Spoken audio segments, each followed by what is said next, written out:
Alright, what's up guys?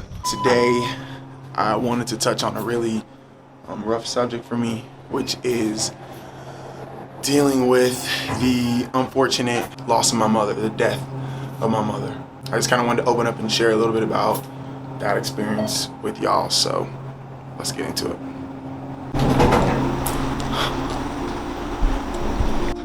I am in the DMV. My brother and my sister-in-law live out here. It's also where my mother lived.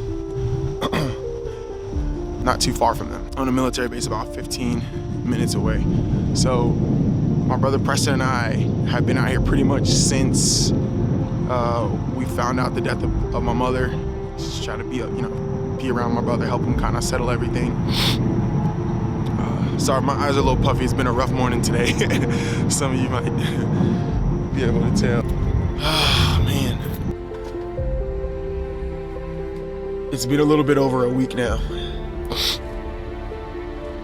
It's just a crazy situation, losing somebody that's so close to you. Even if they weren't that close to you, just still knowing that someone that was working to be a better version of themselves, was doing the right things and headed in the right direction, to just know that people were struggling like my mother was, and then to know that now they're gone, it's so devastating. And it comes in waves, like at times I'm just like, man, we're just gonna keep it moving, fighting a good fight and all that stuff. And other times it's just so overwhelming. This morning when I woke up, the whole reason I'm doing this video, I was just overtaken, thinking about some things that were said,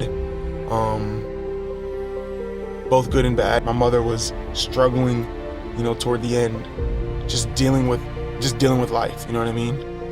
But then also all the things that you guys have said to me, those of you guys that knew my mother, just all the kind things that you guys have said really just kind of started to overwhelm me this morning, to be honest. I'm making this video honestly just to kind of share with some of you guys who may be dealing with some type of loss, especially in this world. It's just like such crazy times. I want to make sure that I'm kind of showing that other side, because we all go through it and we all deal with it. So I'm headed to go get some coffee, and I'm just gonna kind of share a few of these thoughts, let you guys kind of know, how I'm gonna try to focus things in the future, because I really want to make sure that in my mother's memory that I'm making a difference and helping as many people as possible. So let's roll. We're gonna head out.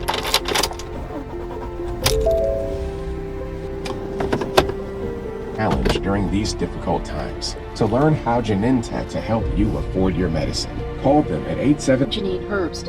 As coronavirus cases in the U.S. top 2 million with more than 112,000 deaths, Tamara Keith reports it's leaving the party's platform frozen.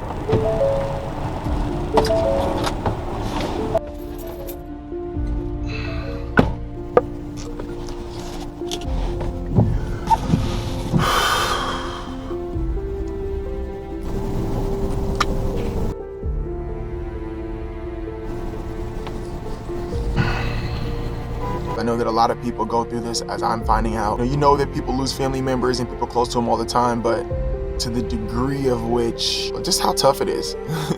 Obviously, it's something I think we all know you can't really understand unless you've experienced it, but going through that now, it's just something that I really wanted to touch on. And so many of you have been so amazing and so supportive. I wanted to just kind of let you guys know where I'm at, and, kind of what I plan on doing forward, because to be honest, my whole goal is just to make a difference in this world. All I've cared about is making an impact on people for the better. I think this is kind of a calling to me to ensure that I kind of push the envelope on that. So first off, I just want to thank all you guys that have reached out to me, the support that I've gotten, the love that I've gotten.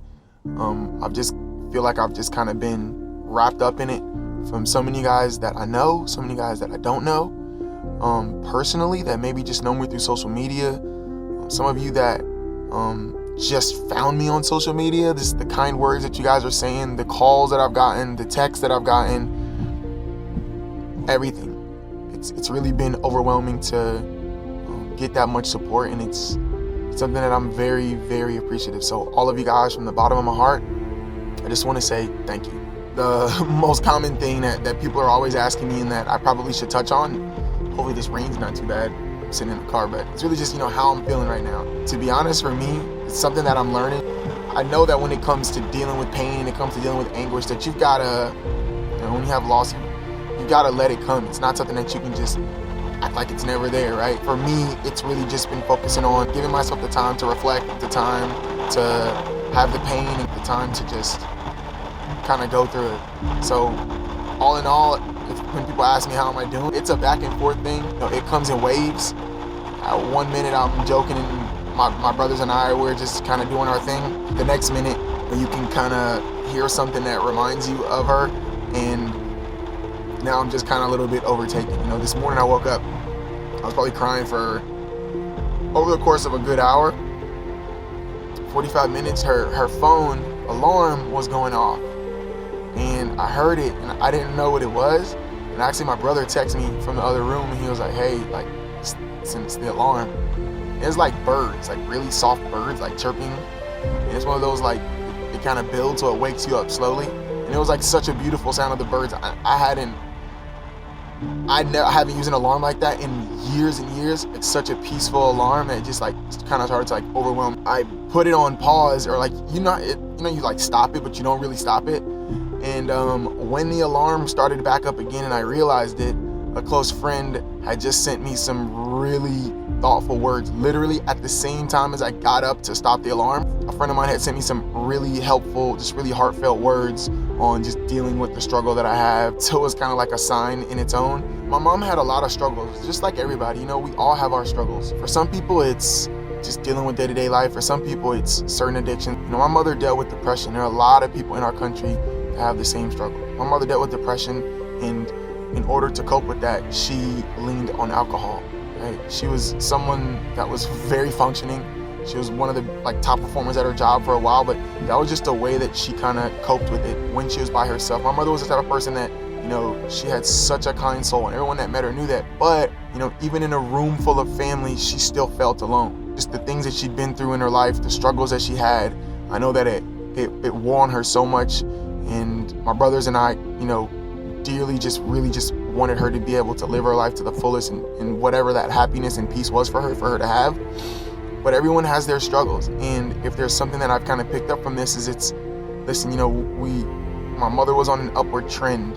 She was making so much progress. She was, from the outside, she was doing so amazing, but having that inner turmoil in her was still something that's very tough for her. And some of you guys are asking, well, what exactly happened to my mom? We still don't know. We're waiting on the autopsy report and stuff to come back. We just know that my brother found her, unfortunately, my brother Philip found her in her apartment, and she had already left us. So those of you guys are kind of asking that. It also does make it really tough because we don't know, and there's that feeling of, I don't know, it's just, we don't know. You don't know. It's a harder thing to deal with. How I'm dealing with it all, honestly, is, I'm here with my brothers. Well, Preston just went back. As soon as we got the news, we flew out. That was like Thursday night. We flew out Monday morning, came out to DC, where my brother and Delia and my mom live.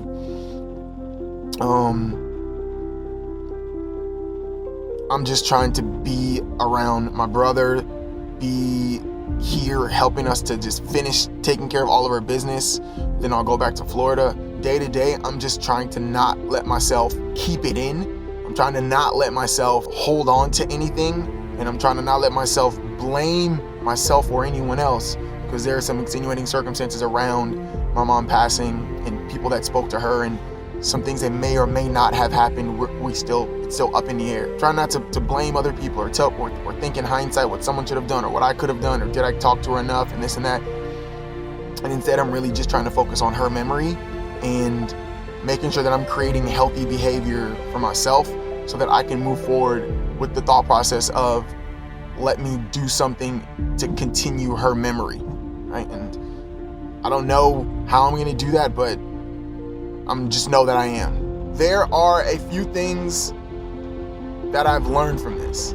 The first is just how amazing people are, because the support that I've gotten, like I've already mentioned, has just been amazing. The second thing I'm learning is that there's kind of this lost mom fraternity that you kind of get like instantly inducted into, where people who understand and share in your loss because they've had that loss themselves, I'm sure the same thing goes for moms and aunts. It's not to discredit or move anyone, but I think that we all understand the depth that a mother has in everyone's lives, and to kind of get that reach out from representatives of the Mom Fraternity Club, of the Lost Mom Fraternity Club, has been very heartwarming. It's also very informative, because I didn't know how many of my friends had lost mothers a long time ago. Because you have some people that you're really close with, and you have some people that you just know. You don't know stuff about their family, but you guys are cool. You guys get along, and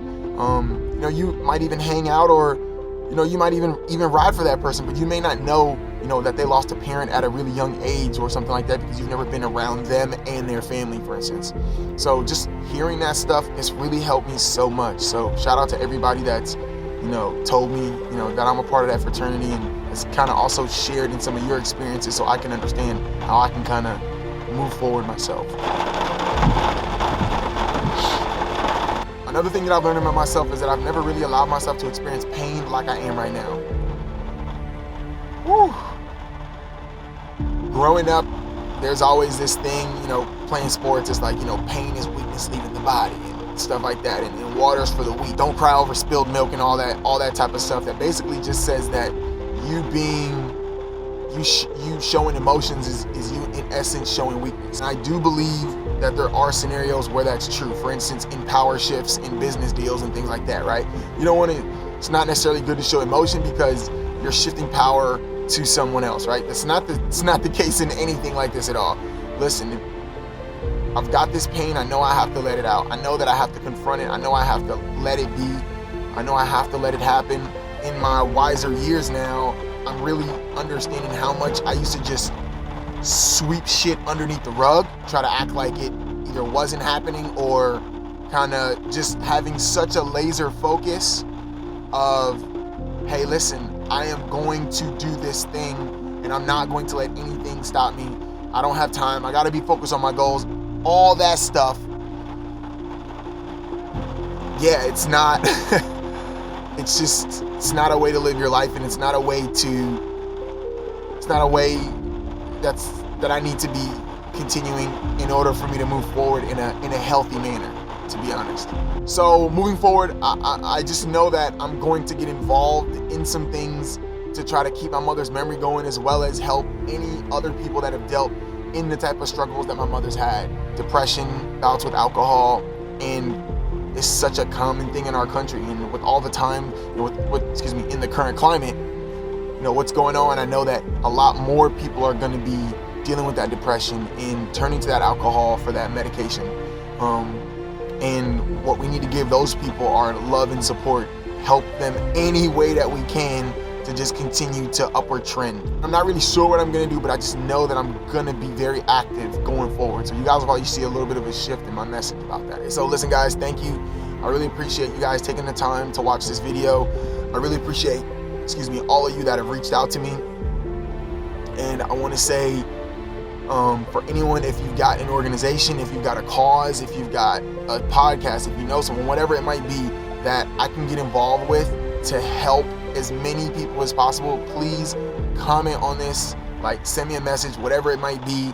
And if you guys have lost someone and you guys have had that struggle, please comment and tell me below how you got over it, what some things might be that you're doing or that you have done, or what maybe you guys might suggest. Because one thing that I've found is that by having these conversations with people, it's so helpful in that forward progress for me, and hopefully some other people will read the comments on this video as well, and it'll help them. So thank you so much again guys for all the support and for everything, and I will see you guys next time.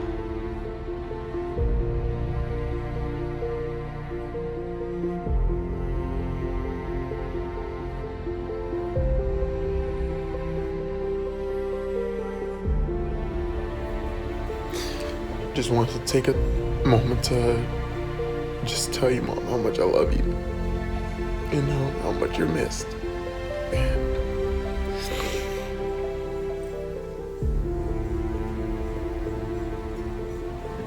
And I know that you're with us right now, and